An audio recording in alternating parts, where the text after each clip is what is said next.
Pourquoi le désir baisse? Pourquoi ne dure-t-il pas? Est-ce la fin de mon couple? Dois-je n'avoir du désir que pour mon partenaire? Pourquoi c'est si compliqué de choisir? Madame, monsieur, bonjour. Je m'appelle Luc Pouget et j'anime Tantra des jours heureux. La baisse du désir est le principal problème du couple d'aujourd'hui. Dès que le désir de couple baisse, le couple se sent en danger. C'est vraiment un grand classique. L'ennui, c'est que contrairement à ce que pensent beaucoup de gens, c'est plutôt naturel. Et c'est bien dommage que peu de couples ne le sachent. Le désir a vocation à ne pas durer, car la nature a bien fait les choses. C'est l'étranger qui attire, pas celui que l'on connaît. C'est l'étranger qui attire et pas celui qu'on connaît. C'est ce qui normalement permet d'éviter qu'entre frères et sœurs, il y ait relations sexuelles. La question alors que vous risquez de vous poser, c'est « Mais alors comment fait-on sans désir ?» D'abord, l'exception confirme la règle.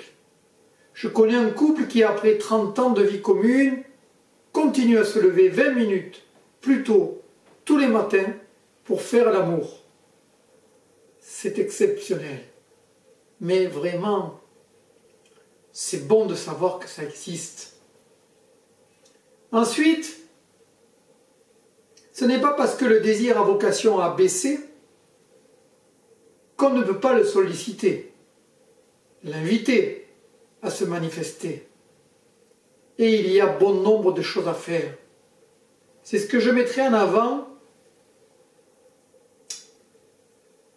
Et je vais proposer en premier de travailler un temps couple hebdomadaire, chaque semaine, à la même place. Que ce soit en soirée ou en matinée, peu importe. C'est le meilleur conseil que je puisse donner au couple. D'abord, cela permet de se préparer, de se conditionner, de se centrer, de tordre le cou à ces saboteurs du genre « je n'aurai pas de belle érection, elle ne va pas avoir envie, c'est pas naturel ce temps de couple, je n'ai pas envie de m'obliger à quoi que ce soit, il va vouloir me pénétrer tout de suite, il ne va pas encore me toucher comme j'aime, etc., etc. » Stop! Stop! Ces petites phrases sont des fléaux qu'il faut chasser. Un temps de couple par semaine est le plus beau des cadeaux que je peux offrir à mon couple. D'abord, je mettrai mon tout dernier boxer, celui avec des petites cerises, ou mon body blanc en dentelle, mais il me va moins bien que le boxer à cerises.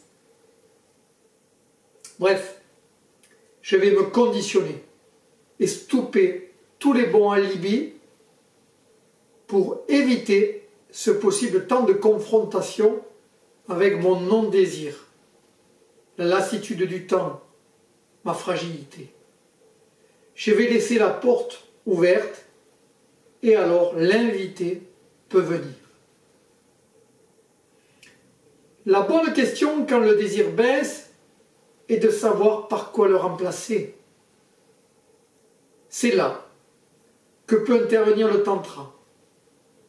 Si vous me permettez une caricature, je dirais que la relation sexuelle classique que chacun de nous peut pratiquer peut représenter 10% de notre potentiel et qu'il est possible d'être très satisfait de ces 10%. Mais allons plus loin. Imaginez un monde dont la jouissance et la joie ne dépendraient que de vous. je viens de vous voir sourire. Vous pouvez, car c'est possible. C'est même un monde d'abondance. Après le monde du désir, qui est le premier monde, il y a le monde du plaisir, qui lui, contrairement au désir qui dépend de l'autre, le monde du plaisir ne dépend que de moi, de ma capacité à recevoir et à donner.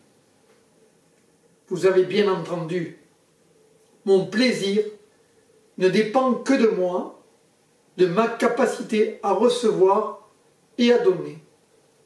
Et le tantra a beaucoup à offrir à ce monde-là, que ce soit par les 7 vagues que je propose, les 18 grands massages, les structures de communication, les jeux de couple, les méditations à deux.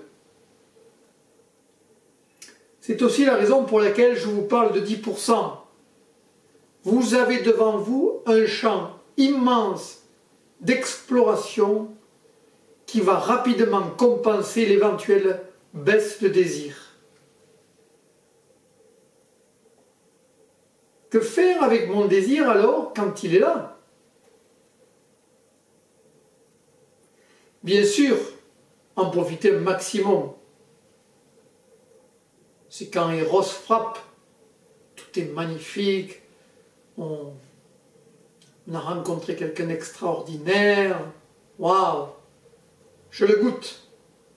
Mais surtout, je relaxe lorsque Eros m'enverra quelques signes de fatigue. Vous savez maintenant qu'un immense monde vous attend, le monde du plaisir. La dernière et plus importante question est la suivante. Dois-je n'avoir du désir que pour mon partenaire? Je ne peux pas être à Madrid et à Tokyo. Je ne peux pas être libre et en couple. Je dois choisir. Et ce n'est pas parce que je choisis d'être en couple que je dois être frustré.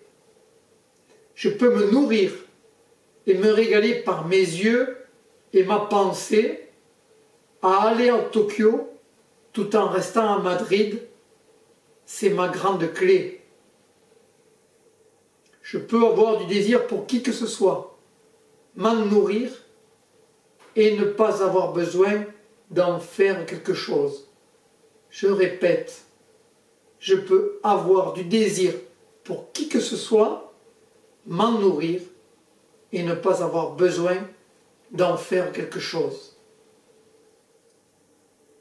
Le deuxième volet que je voudrais aborder, c'est le choix. Pourquoi le choix est si difficile pour moi? D'abord peut-être parce que je ne sens pas. Ou plutôt que je m'en interdis pour ne pas encore souffrir comme j'ai souffert dans mon histoire. Cette histoire qui peut-être m'a obligé à nier celui ou celle que j'étais et que je n'ai jamais par la suite pu corriger. C'est une funeste dynamique. Mais je vais considérer que c'est du passé et j'ai aujourd'hui la possibilité de corriger ceci. Alors, je vais pouvoir expérimenter dans le choix, premièrement, le « j'y vais, j'ose ». Est-ce que c'est ce que vous faites? Deuxièmement, le « j'y vais pas et j'attends ». Est-ce que ça vous parle? Troisièmement, le « j'y vais pas pour ne pas recevoir de non ». J'en ai tellement reçu où je ne veux plus être encore abandonné ou trahi ou rejeté. Quatrièmement, j'ai dit oui, mais ce n'est pas vraiment oui. Et cinquièmement, comment me récupérer sur ce non? Comment le transformer? Comment peut-il ne pas réactiver mon histoire? Voilà, tous les enjeux du choix et surtout toutes ces perspectives de guérison. Ce sont ces explorations que je vais vous proposer d'expérimenter dans tous mes stages, et c'est la raison pour laquelle j'ai appelé mon tantra « Tantra des jours heureux ». Je vous en souhaite de nombreux. Choisissez-vous. Merci et soyez bienvenus.